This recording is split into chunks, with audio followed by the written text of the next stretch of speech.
Taking My Time, But I Don't Know Where. Written by Cosmic Ocean on AO3. Read by Alextris. Chapter 29. Surprising no one, Peter loves hanging out with the Avengers. Stark, Banner and Peter can talk for hours, sometimes with diagrams and whiteboards. He plays Mario Kart with Clint, Thor and Sam. Natalia's teaching him Russian. The healing factor is at play, and soon Peter's up and limping around the tower, chattering with Stark about clean energy, or Star Wars with Clint and Sam, or asking if he can ride on the motorcycle Barnes is thinking about getting. The answer from both Barnes and May is an immediate and resolute no. Mostly, the kid seems okay, and by the time he's well enough to move back into the apartment, Barnes feels pretty steady. "You gotta hold still," Steve says, where he's sitting next to him in front of the big window on Steve's level of the tower. "I'm holdin' still," Barnes answers, looking out over the city. "I'm a sniper. I'm real good at it. Maybe you're the one who's squirmin'." The past month and a half, Barnes has been alternating between crashing at the apartment and crashing on Steve's couch. He and Steve, sort of gradually and then all at once, have been dragged back into each other's orbit, and are pretty difficult to pry out of it. They go jogging together, watch movies together, get takeout together. The invitation, unspoken, is there for him to join in with the Avengers, but Barnes doesn't feel the need to take him up on it, content to just keep prowling the streets with Peter. Today, they're doing this. "You better not get shitty with me if it looks like shit," Steve warns, gently dabbing paint on the shoulder of the metal arm. Painting on metal is a whole other territory than painting on paper. "I just figured I'd take you into the town square for a public flogging." "Could charge 2 bits a gander." "That's what I'm saying. Some place has still got to have stocks." Steve laughed softly, a sound that never fails to make the tips of Bucky's fingers tingle. "I don't think they flog you in stocks, Buck." "The fuck do you know? Maybe they do." Steve puts the paintbrush down. "Maybe they do." He leans in and blows on Barnes' shoulder. Barnes swallows, trying to ignore the way his cheeks heat up. "Okay, I think I'm done." "Can I see?" "Sure." Steve pulls out his phone and takes a picture. He hands Barnes the phone, sitting across from him. The red star has been completely wiped away, replaced by a lovingly rendered white jasmine flower. Barnes grins down at it.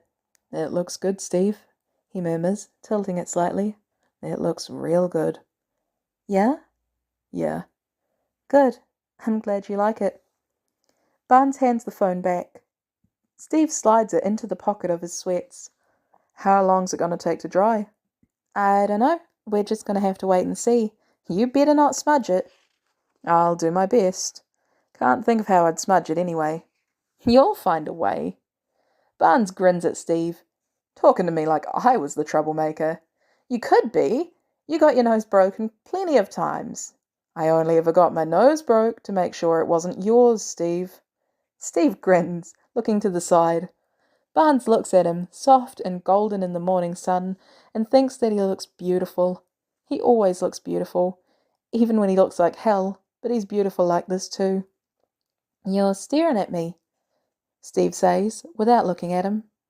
"Got nothing else to stare at," Barnes answers easily. "Your apartment's fucking boring." Steve laughs. "That's not true. We went and got that Tiffany lamp the other day." "It's less boring, sure, but it's still boring."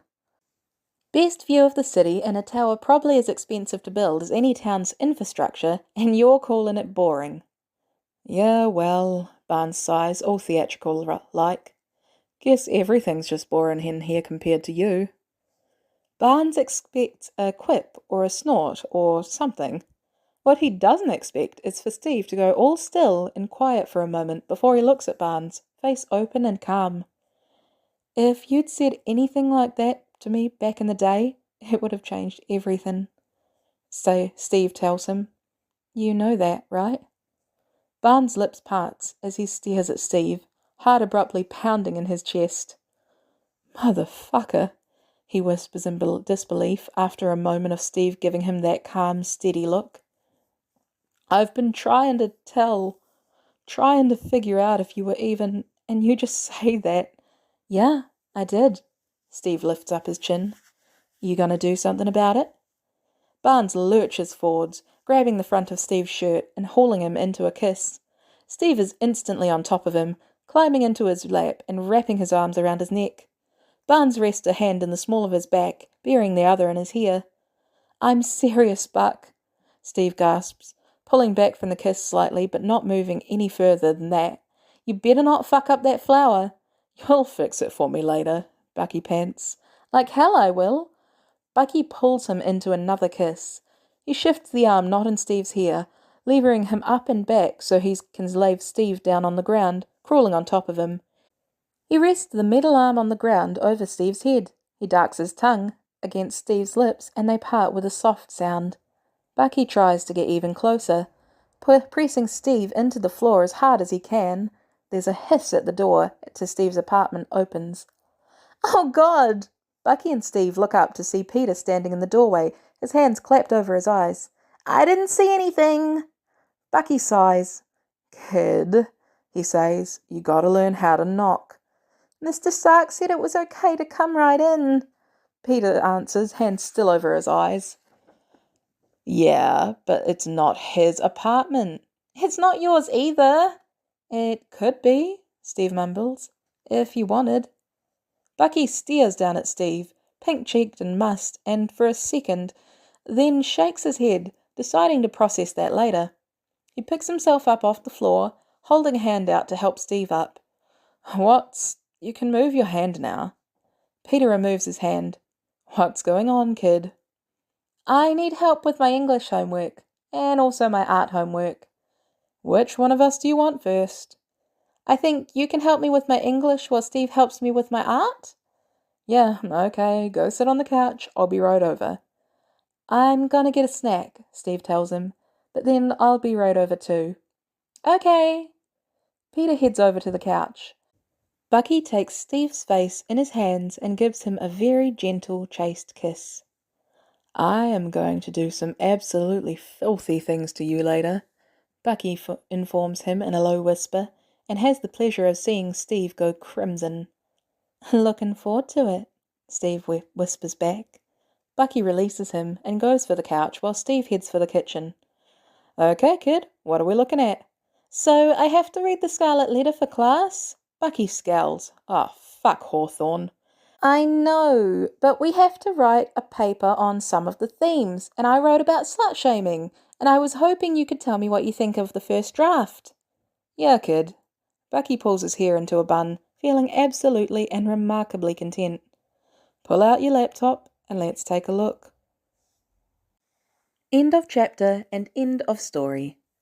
Once again, this has been Taking My Time But I Don't Know Where, written by cosmicocean on AO3.